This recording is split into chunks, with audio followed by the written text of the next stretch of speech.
રાજકોટ જિલ્લાના ઉપલેટામાં સતત ચોથા દિવસે પણ મુશળધાર વરસાદ વરસી રહ્યો છે। ઉપલેટા સહિત આસપાસના ગ્રામ્ય વિસ્તારમાં પણ ભારે વરસાદને લઈને વાહન વ્યવહાર ખોરવાયો છે।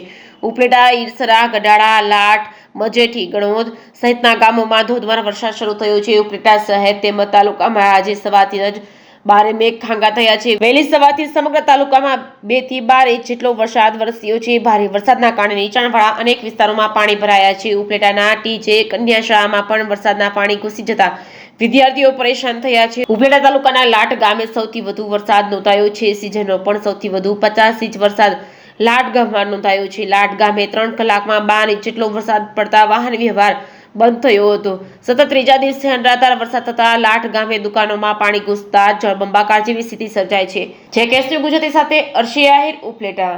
પૃથ્વીસિંહ ચુડાસમા, લાઠ સરપંચ।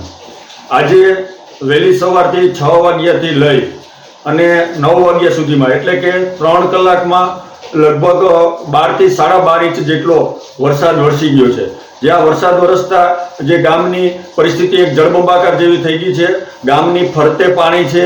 વાહન વ્યવહાર પણ અત્યારે હાલમાં અમારે બંધ થઈ ગયેલો છે અને લોકો એક ગામથી બીજા ગામ જઈ શકતા નથી અને જે અમારા વિદ્યાર્થીઓ જે ભણવા માટે ઉપલેટા ગયેલ છે તે ઉપલેટા રહી ગયા છે। જે માણાવદર સાઈડ ભણવા ગયેલ છે તે એ સાઈડ અમે સ્ટેન્ડ બાય કરવામાં આવ્યા છે અને અહીંયા જે મજૂર લોકો છે એ મજૂર લોકોને પણ અમે વાડી વિસ્તારમાં જ સ્થળ ઉપર રહેવા અને ક્યાંય અવર જવર ના કરવી એવી સૂચના પણ આપવામાં આવી છે।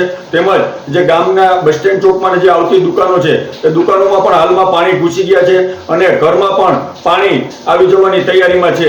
એટલે અમે બધી સ્થળ ઉપર જો કે આમ તો બધું સંભાળી રહ્યા છીએ પણ પરિસ્થિતિ અમારી મોજ, વેણુ અને ભાદર નદી ત્રણેય નદીનું પાણી અહીંયા આ ગામમાં આવતા આ ગામ બેટમાં ફેરવાયેલું છે અને વધુ વરસાદ પડતા હજુ વધારે હાલાકી અને પરિસ્થિતિ ભોગવવી પડે એવી અમારી પરિસ્થિતિ છે। બસ એ જ અસ્તુ।